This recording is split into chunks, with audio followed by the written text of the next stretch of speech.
So I've got some good news and some bad news. The good news is pitching can't get any worse than it was for us yesterday. The bad news is I can't guarantee you I'm going to do any better tonight.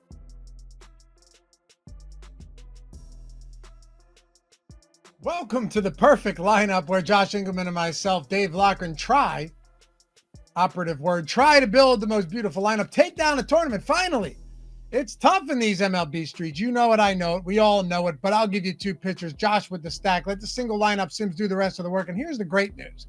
We'll give you some additional pitchers and all that along the way. You have many of the tools at your disposal already. And if you don't, you know the drill. Leave a comment down below. And if you select the stack that scores the most DraftKings points tonight, you're going to get a free week of the MLB Sims anyway on a Big Ten gamer. So hit that thumbs up, subscribe to the channel, leave that comment down below, put yourself in the running to get those Sims, and let's make it happen. All right, so we have two real top-tier pitching options tonight. If you want to include Freddie Peralta and Nathan Eovaldi in the conversation, fine, I'm not going to fault you for it.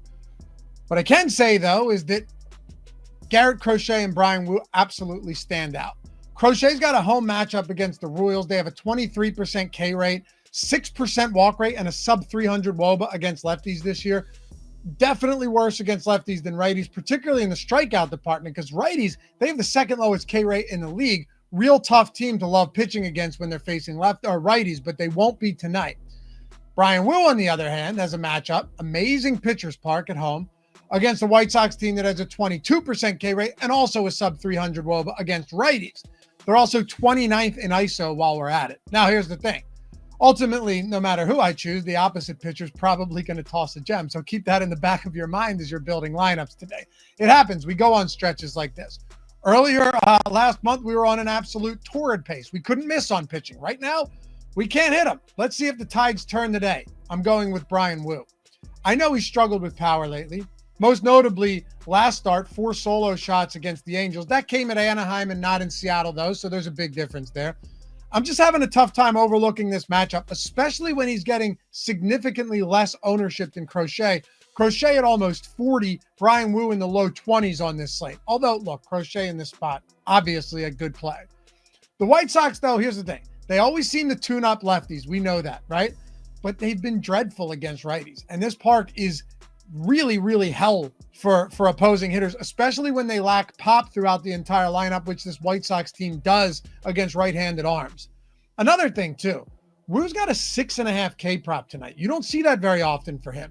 That's excellent, considering he's a guy who has gone 6+ innings in literally every single start this season, has an 18.5 outs prop, and ready for this, a 1.5 earned runs allowed prop with juice to the under.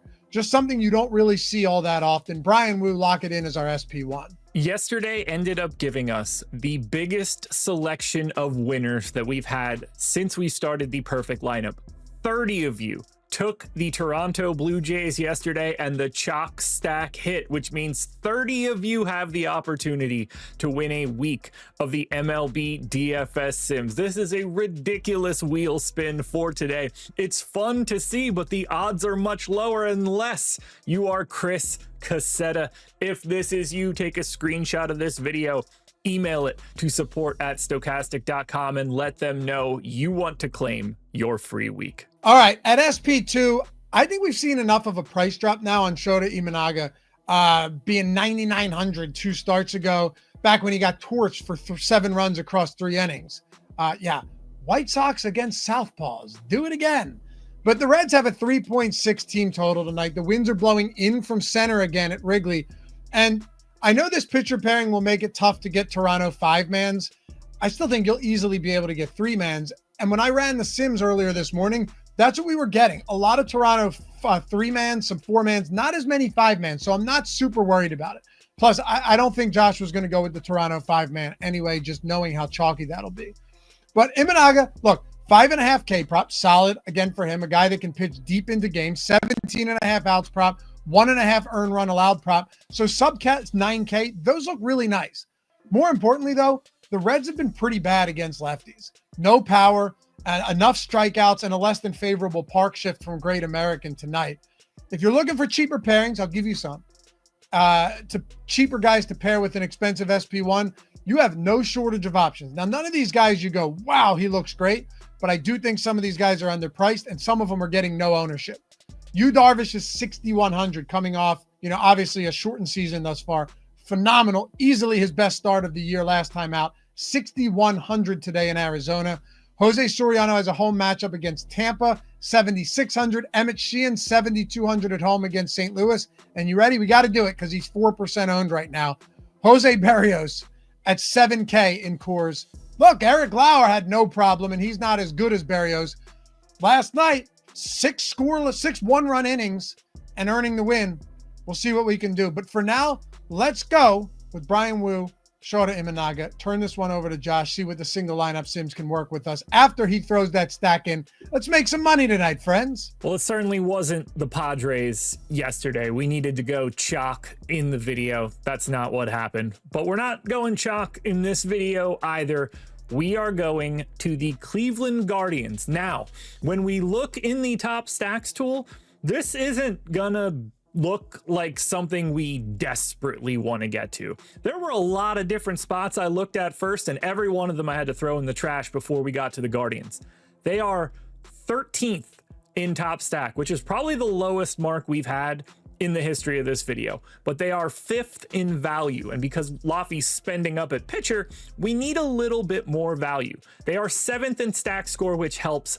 And even more importantly, they are only 12th in ownership. So we've got a gap from stack score to ownership, and they're not all that owned to begin with. Now, Clay Holmes is a completely average pitcher. He's not great at any one thing. He's not bad at any one thing. His xWOBA is average to both hands. He doesn't allow much power to either hand. He does struggle to miss bats, sub 20% K rate, roughly a 10% swinging strike rate. Neither one of those numbers are all that much to write home about. But in this particular case, we want to look for the lefties because of the park factor. And lucky for us for Cleveland, they're either lefties or switch hitters. You've got Kwan in as a lefty if you want to hit an outfielder. You've got Schneemann with an MPE, but allows you to hit second base. You've got Manzardo. You've got Naylor. You've got Kafis. Got a couple different options at first if you want to go that way. And then you've got the switch hitters. Obviously, Jose Ramirez is just going to be in every Guardians lineup that we build. You've got Santana, you've got Rocchio, and if you really do want a substandard righty bat, you can get Arias in at short at a very cheap price tag. Now, the Guardians have been fine against righties. 99 WRC plus against right-handed pitchers this season. That's good enough for 24th. But a 165 ISO against those same righties, that's good enough for 15th. So middle of the pack in power, average-ish pitcher, but we are playing up power to lefties in this ballpark. And I think that is going to be the difference that allows us to save some money. And it's going to allow us to spend a little bit more outside of our stack. And now it's build time. We move to the single lineup simulator at stokastic.com, and we want to find out, can we build something good with everything we've picked in this video? Brian Wu, Shota Imanaga, both in. We're spending a decent chunk of salary on pitchers. I ended up going with Naylor at catcher. We're going Kafis at first to save a little salary. Flat min, 2K. Schneemann in at second. Jose Ramirez in at third. Steve Kwan as an outfielder. Leaves us 3,700 for a shortstop and 2 more outfielders. We should be able to find some power. And given the ownership in our stack, we can take on a lot of chalk here and it won't matter. All we do is click complete lineup to find out what we get. And honestly, I couldn't be much happier. We get a single Bo Bichette in at short. So we're getting a Toronto bat in Coors, the highest owned bat we have. And we fill it out with a 2-man Milwaukee Brewers stack. It's a great spot here against the Braves. Park be damned. Isaac Collins and Brandon Lockridge. We're going 1-2 in the Brewers lineup as the rest of our stack. This fills out perfectly. We've got $100 left. We will click run lineup simulation to find out how well it grades out. I can handle this one. If I could, I would pay down a little bit more at pitcher and give myself a little bit more wiggle room. But even if we don't do that, we still get a 22% sim ROI, a 0.2% chance to win, a 1.6% chance of a top 10 lineup, and a 27% cash rate. And our excess is hitting the best spots of the day. So I will take that. But there are plenty of options to move around. And who knows, maybe we just need to go back to Toronto and grab the chalk in Coors. But I think we just grabbed a perfect lineup.